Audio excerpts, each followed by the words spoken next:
Hey,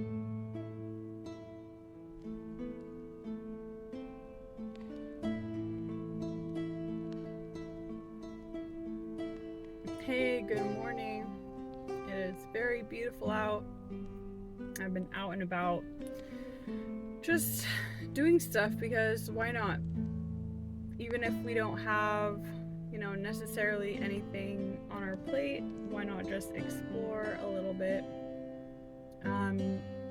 So I just wanted to share some thoughts I'm having this morning about perfectionism and how it might be affecting us in ways that we don't realize.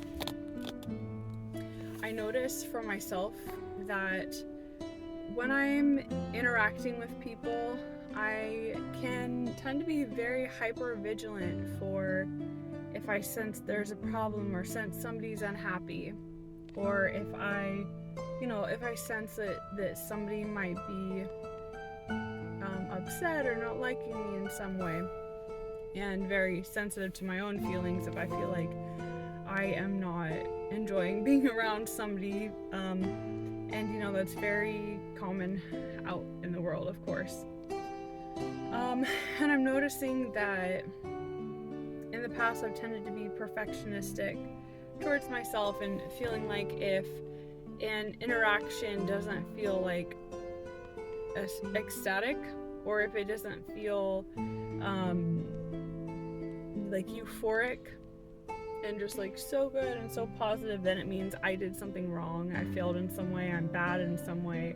If I feel like there was resistance or awkwardness or anger or disappointment, or if there's any kind of feeling that I sense, then I can tend to take it hard on myself, which is, it's just not, the sun is kind of I don't know, but it's not practical for our purposes, because our purposes are to be alive, be flawed but perfect.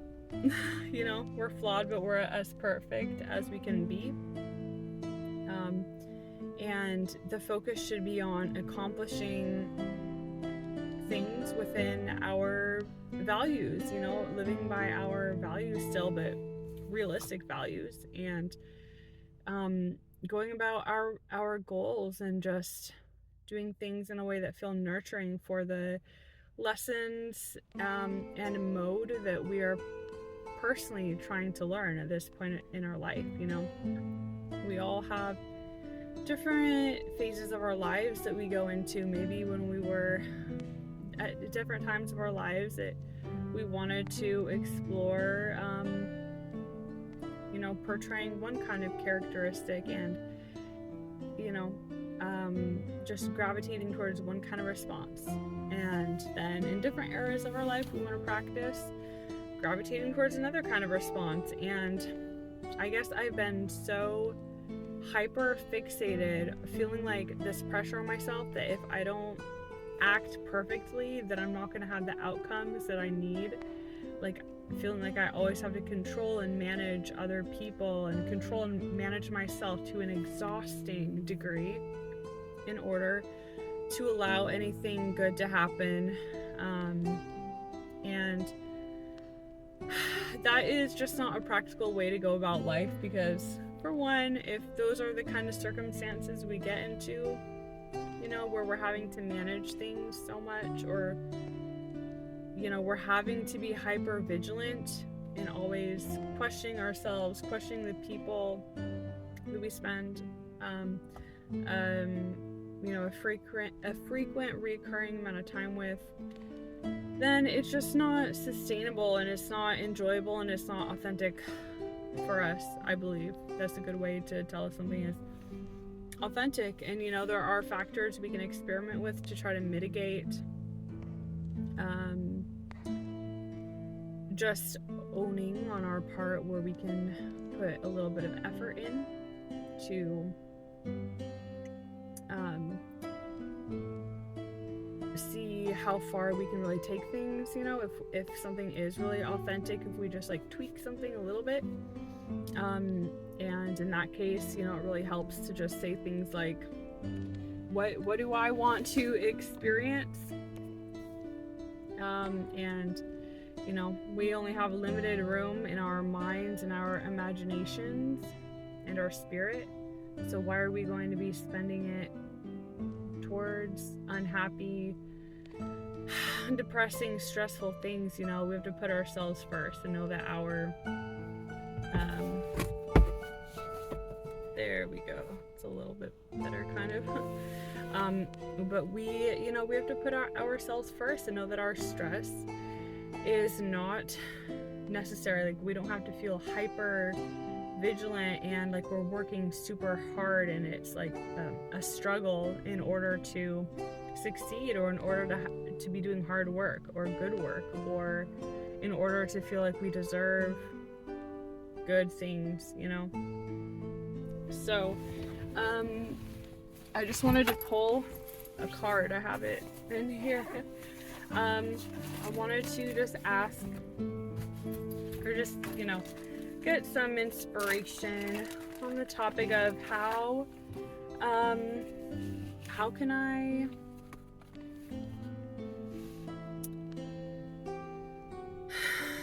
what is a narrative that can help me to redirect perfectionism when I notice it. And noticing perfectionism, sometimes that can be in the form of anger, shame, judging ourselves, judging other people, just feeling in general like dysphoric or dissociated, or whatever kind of like psychological words you want to use, that like is kind of like, I don't know, sometimes I feel like these psychological words, it's more of like an artistic, poetic flair, but sometimes it can be like you're trying to medicalize and institutionalize these very subjective things, that like we don't have to interpret things in this like that particular type of poetic narrative, and it's all encased within like medical terms being for legal purposes. These like heavy medicalized, I don't know if that's the word, medicalized, institutionalized psychological words that try to describe the human emotions and spirit and all that jazz. So my question is just, when we feel something is off in some way, and that is a sign of perfectionism at work, that sense of high pressure, that sense of high stakes, like we have to force something in order for everything to be okay. Like, what's a narrative that can help us to, in the moment, quickly feel grounded and stable within ourselves and safe? Safe being maybe most important, at least for me. Okay. 8 of Swords. So, that is basically that state of perfectionism, right? When we're in that perfectionistic place, we can feel like the words, the narratives that we are using and that other people are using, like it is just like binding us. We feel blindfolded. We can feel like we don't know what is the right decision to make, because that is, that's perfectionism, where we start kind of second guessing things because we want it to be perfect, and it just feels like we start to feel like something's just inherently wrong with us because things can never be perfect according to our unrealistic ideals. So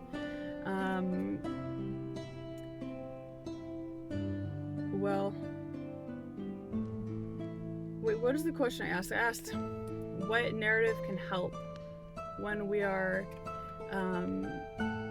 feeling like that perfectionistic feeling coming up.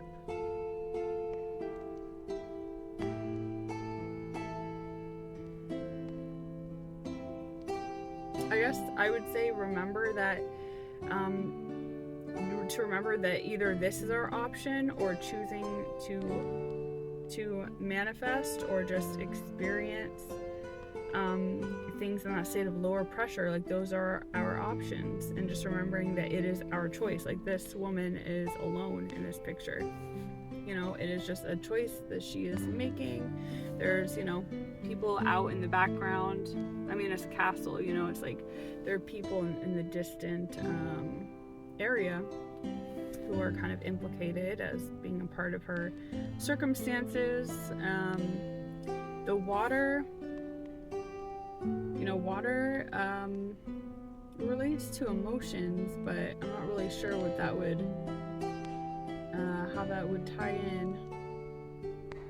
But yeah, for me, I take it as just a reminder that when I am feeling like really tense, really blindfolded, really backed into a corner, like I'm having to choose between shaming myself or and like harming myself, or choosing between like cutting off somebody and just like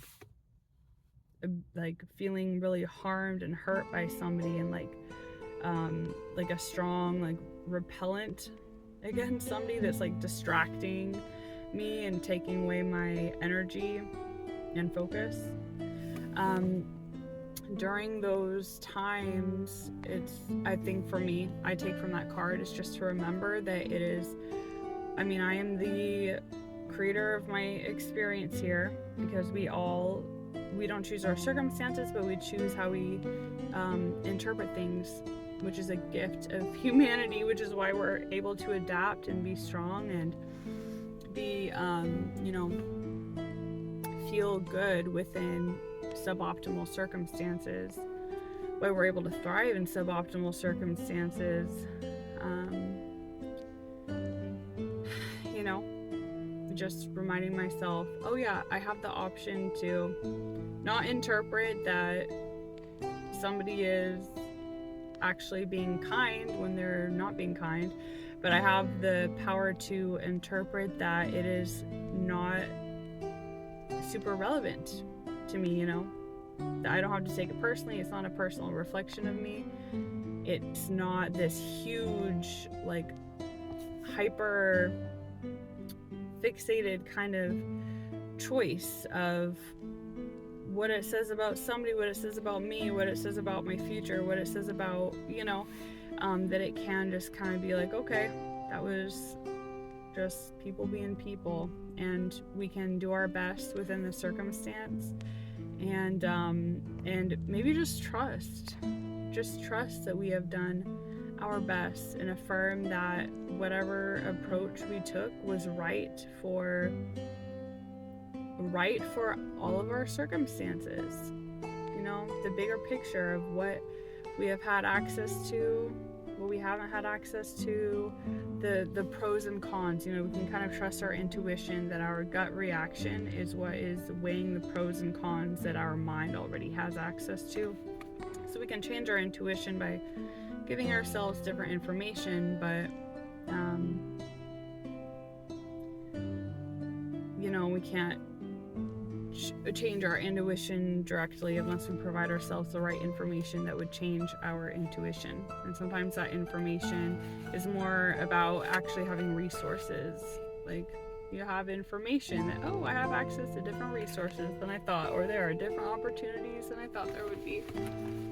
So yeah, so much about entrepreneurship and just being resilient, being recovered, wanting to be recovered, finding different ways to cope than addictions. It's basically just about being optimistic, I think. Just finding different ways to stay connected to ourselves, stay connected to this plot of who we think we are in the world, what we're trying to accomplish, the pros and the cons. I know that when I was like smoking a lot, drinking a lot, all those things, a lot of it was because I felt like that I wasn't sacrificing anything. I wasn't thinking that I was capable of anything, or that I really wanted to do much.